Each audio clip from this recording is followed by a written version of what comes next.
The voice of the people is the voice of God. Therefore, kung ikaw ay hindi mo pinalabas ang boses ng mga tao na boses ng Diyos, ikaw ay demonyo. Anak, tingnan mo ako. Ito ang iyong bayang naghihirap. Si Pangulong Duterte po ay hindi natin pinapanalangin dahil siya si Pangulong Duterte lamang, kundi sapagkat siya ang kumakatawan sa lahat ng pang-aapi sa ating bayan. Ang bayan po ang ating pinanalangin tuwing pinanalangin natin si Pangulong Duterte, sapagkat siya lamang po ang nakipaglaban para sa ating lahat. Sinakripisyo niya, He sacrificed His life, His liberty, and His sacred honor. Sabi nga niya, I do not mind marching into hell so I can make the Philippines heaven for the Filipinos. At yan po ang nangyari. Kaya't maraming salamat po na narito po tayo. At thank you sa ating MC, Greco, nandiyan ka pala.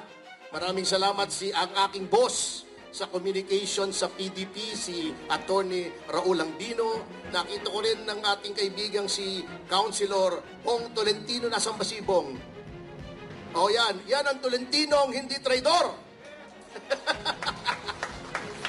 Meron palang Tolentino ang hindi traidor. Yun, nangyari sa kanya, nangamote siya. Buti nga sa kanya. Ang mga nanalig, katulad nga ng sinabi, dito hindi po tayo nagpadala sa salapi sa kapangyarihan, sa pribilehiyo. Hindi po tayo gumaya sa kanila na habang naghihirap ang mga Pilipino ay sumasayaw sa New York, nagkikipag-concert sa Duran-Duran. Yan ba ang tamang asta ng isang leader? Fiddling while Rome burns, parang si Nero.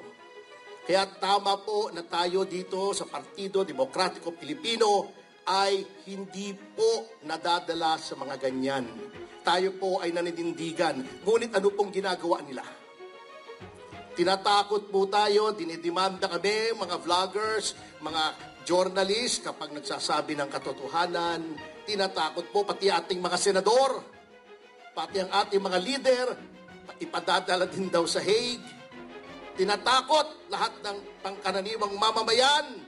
Ginagamit ang NBI, ang PNP, lahat ng ahensya ng gobyerno ginagamit para tayo'y takutin.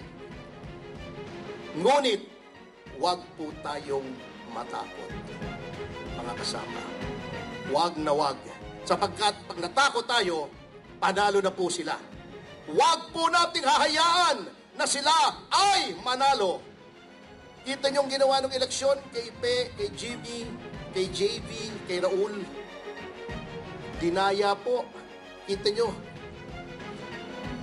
Ang sinasabi ng mga iba na merong nasa pagitan ng transparency server na hindi mo malaman kung anong manipulasyon ang ginawa sa ating mga boto.